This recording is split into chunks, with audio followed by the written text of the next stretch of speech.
Olá, Voleifã, tudo bom? Meu nome é Tawane e eu tô de volta para comentar a segunda semana da Liga das Nações Feminina.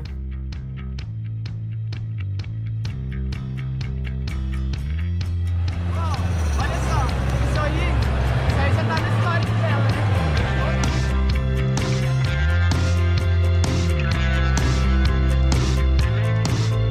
Ainda tá jogando!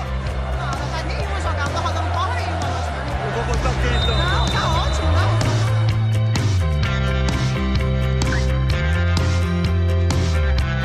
Mestre, eu preciso de um milagre. Renova minha vida, meu estado.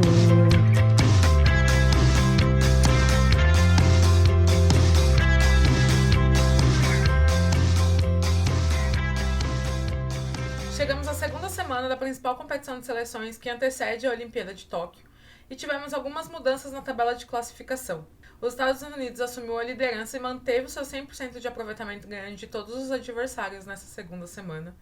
A segunda colocação fica com a seleção turca, que é um pouco surpreendente, mas que venceu todos os seus adversários nessa semana também e conseguiu assumir a segunda colocação da competição.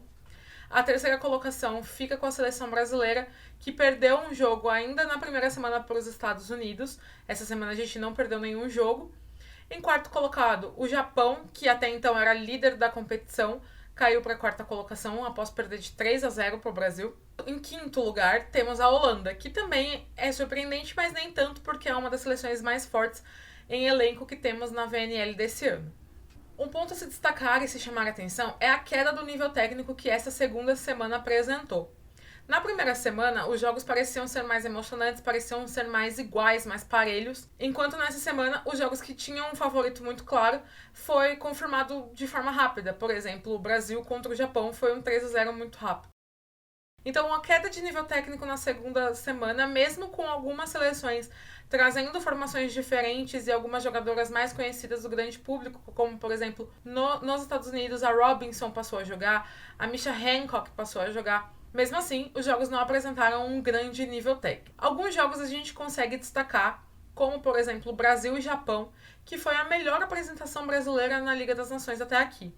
O Brasil se impôs, passou, sacou, defendeu e teve muita paciência no ataque para fazer um 3-0 em cima da seleção que até então não havia encontrado nenhuma que fizesse frente. Podemos destacar também o poder dos Estados Unidos de não perder nenhuma partida. Não teve muitos adversários que fizeram frente, é bem verdade, mas segue rodando seu elenco, segue dando rodagem para todas as jogadoras que estão inscritas na VNL, aproveitando bem, essa VNL para fazer alguns testes e não deixou o seu nível cair em questão de aproveitamento. A seleção da Holanda é a seleção montanha-russa. É uma seleção de altos e baixos, então perde alguns jogos muito fáceis e ganha alguns jogos que são mais improváveis. Continuou nessa toada nessa segunda semana. A seleção do Japão caiu diante do Brasil, mas foi muito mais mérito do Brasil do que demérito do Japão. O Brasil conseguiu se adaptar ao jogo japonês para conseguir se impor e arrancar essa vitória. A seleção turca, por outro lado, é bem surpreendente, porque a seleção turca chama atenção pela falta de regularidade.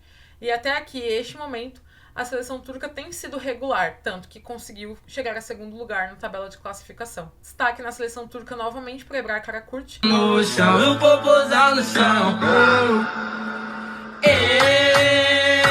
Parado no bailão. Que vem chamando atenção não só na seleção, mas desde a temporada de clubes, deixou todos os torcedores curiosos o que ela seria capaz de fazer com a camisa da Turquia. Mesmo com esse nível de jogo um pouco mais baixo, com esse nível técnico um pouco mais baixo, ainda houveram algumas partidas que chamaram a atenção, que foram um pouco mais emocionantes. Por exemplo, a primeira vitória da Bélgica na competição sobre a Coreia do Sul foi um jogo legal de se acompanhar. Mais uma vez, destaque para Brit Herbots, que agora é a maior pontuadora da competição. Outro jogo muito interessante e muito legal de se acompanhar foi China e Alemanha. China e Alemanha que se enfrentaram e você pode acompanhar ao vivo no twitch.tv/Tempo Técnico TV. A gente está transmitindo lá na Twitch todos os jogos que não são televisionados pela TV brasileira. E esse China e Alemanha foi transmitido pela gente e foi, assim, se não de nível técnico muito alto, mas de emoção, foi um bom jogo. A gente viu uma Alemanha conseguindo se virar sem a sua principal atacante, que é a Louise Lippmann, e viu uma China que a gente esperava um pouco mais de consistência, mesmo sem a Azul, mesmo com seu time reserva, não jogando tão bem. Tanto que a Lamping ficou assim muito nervosa durante o jogo porque elas não conseguiam executar as coisas bem para conseguir bater o fraco time da Alemanha. Destaque negativo para a Zhang, que foi a mais irregular da China, bancou algumas vezes, inclusive a China melhorou quando a Zhang não estava em quadra. Então, é um destaque negativo para o lado da China. Quebra um pouco a percepção que nós tínhamos de que a China era um time muito completo e difícil de se bater mesmo sem a Azul e a Yuan, que são para mim os principais nomes que não estão nessa Liga das Nações. Então a China demonstrou algum tipo de fragilidade que pode vir a ser explorada lá na frente nas Olimpíadas de Tóquio. Uma das seleções mais interessantes de se acompanhar e que conquistou o torcedor brasileiro é a seleção do Canadá.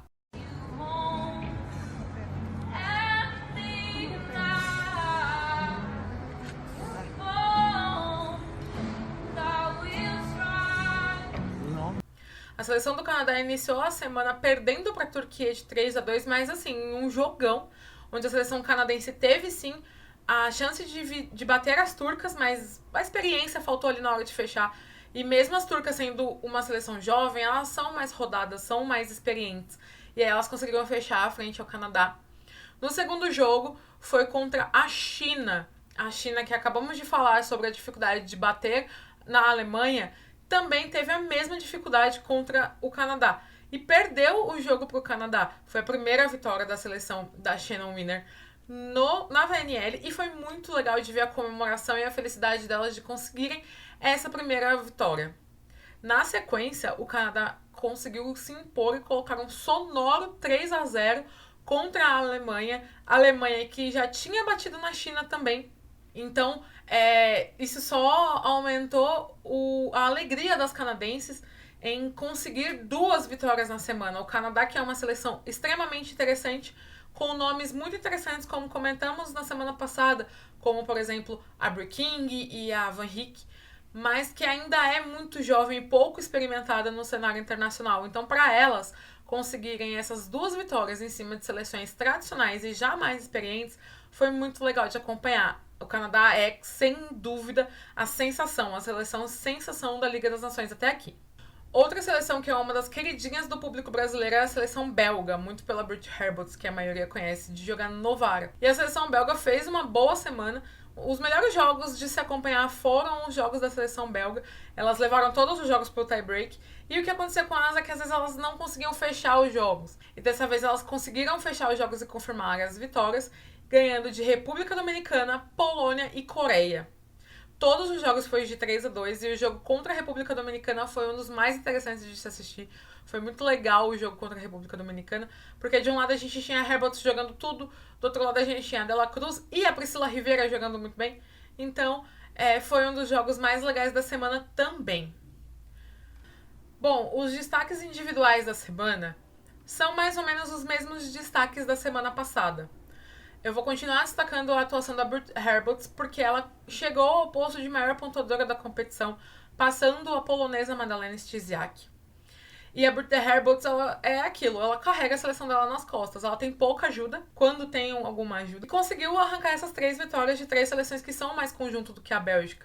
Talvez a gente possa discutir se a Coreia do Sul tem um conjunto melhor que a Bélgica, mas as outras seleções são times melhores do que a Bélgica, porque a Bélgica precisa muito e depende muito da Britt Herbots. Então, pra mim, até aqui nessa segunda semana, ela é o maior destaque. A terceira maior pontuadora é a Kira Van Rick, a oposta do Canadá, da sensação da VNL, que também vem chamando muita atenção para si. Ela vem sendo a segurança na rodada de bola, e se a maior estrela da seleção canadense é a Alexa Gray, ela vem chamando todos os holofotes para si com todas as suas atuações contundentes e ajudando o Canadá com as vitórias que o Canadá conseguiu nessa semana. A maioria passou pelas mãos da Van Rick. Do lado brasileiro, quero destacar a atuação da Rosa Maria, especialmente contra a Itália, porque a Rosa Maria teve a oportunidade de entrar nesse jogo, entrou de ponta, o Brasil estava perdendo, entrou junto com ela a Roberta também, e a Rosa Maria provou o que todos nós já sabíamos. Ela evoluiu como jogadora, não só tecnicamente, como psicologicamente.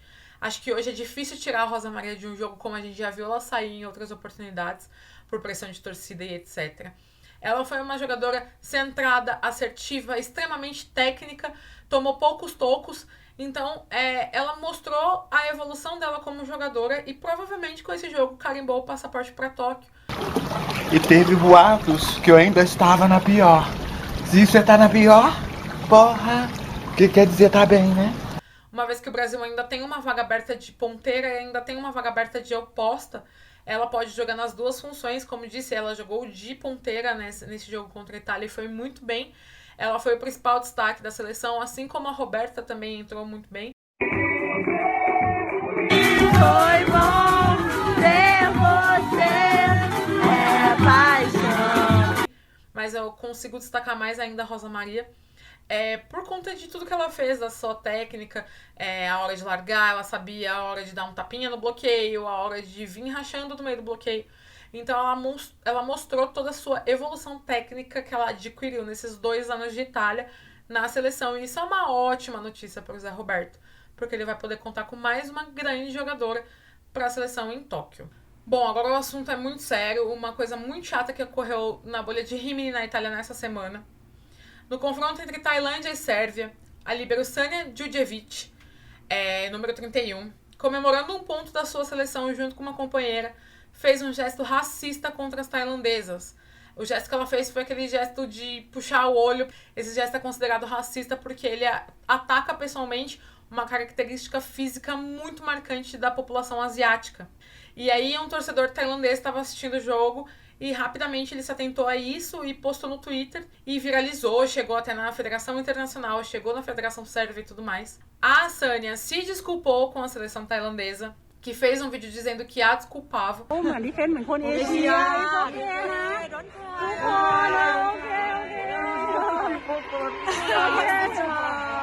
Até rolou uma foto junto das duas, mas acho que foi uma coisa muito mais para colocar panos quentes na situação, porque a situação se tornou grande, como deve ser mesmo em casos de racismo. E a Federação Internacional estuda as imagens para ver se cabe punição ou não contra a seleção sérvia. Vale lembrar que na primeira semana a gente teve um caso dos poloneses reclamando de estarem no hotel no mesmo andar dos iranianos, o que foi acusado como um ato de xenofobia. E não é de hoje que os poloneses têm esse problema com os iranianos mesmo, de não se darem, enfim. E não é a primeira vez também que a seleção sérvia sofre algum tipo de sanção ou é acusada de racismo por conta do mesmo gesto. Em 2017, quando elas garantiram vaga para Tóquio, elas comemoraram a seleção inteira dessa vez fazendo o mesmo gesto de olhos puxados. O que já expliquei é ofensivo para o povo asiático.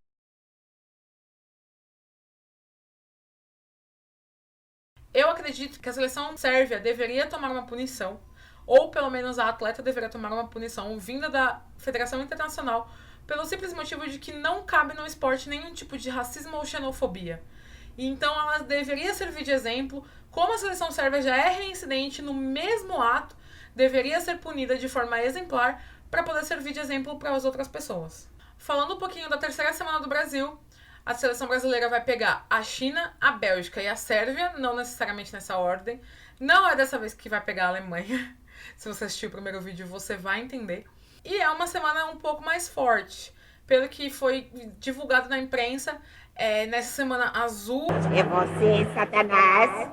e a Yuan entram na bolha de Rimini, mas elas só entram um dia depois que o Brasil já jogar com a China. Ufa. Graças a Deus. Vai ter alguns confrontos mais interessantes. Esse confronto com a China vai ser muito interessante para o Brasil, porque vai ser mais uma nova chance do Brasil se testar contra uma seleção asiática que tem a capacidade de defender, uma seleção muito forte como é a seleção chinesa. Então vai ser um teste de fogo para o Brasil. A seleção sérvia poderia até imprimir um pouquinho mais de ritmo, mas como está com a sua seleção B para C, dificilmente faça frente para o Brasil, assim como a seleção belga, que acredito que vai até conseguir tirar um set do Brasil, mas não vai ser um desafio propriamente dito pro Brasil. Então é isso, pessoal. Antes de me despedir, eu quero pedir para vocês seguirem a gente lá em twitch.tv/Tempo Técnico Podcast, onde depois dos Jogos do Brasil sempre rola live pra gente comentar um pouco do desempenho da seleção brasileira. Segue a gente também em twitch.tv/Tempo Técnico TV Para você poder acompanhar todos os jogos, a gente está transmitindo todos os jogos que não são de transmissão da TV local. Ou seja, se o jogo vai passar na TV, a gente não transmite, mas todos os outros a gente está transmitindo. Segue a gente nas redes sociais também, @Tempo Técnico Pod no Twitter, @Tempo Técnico Podcast no Instagram. As redes sociais vão estar aqui todas na descrição. E é isso. Eu vejo vocês na semana que vem. Tchau!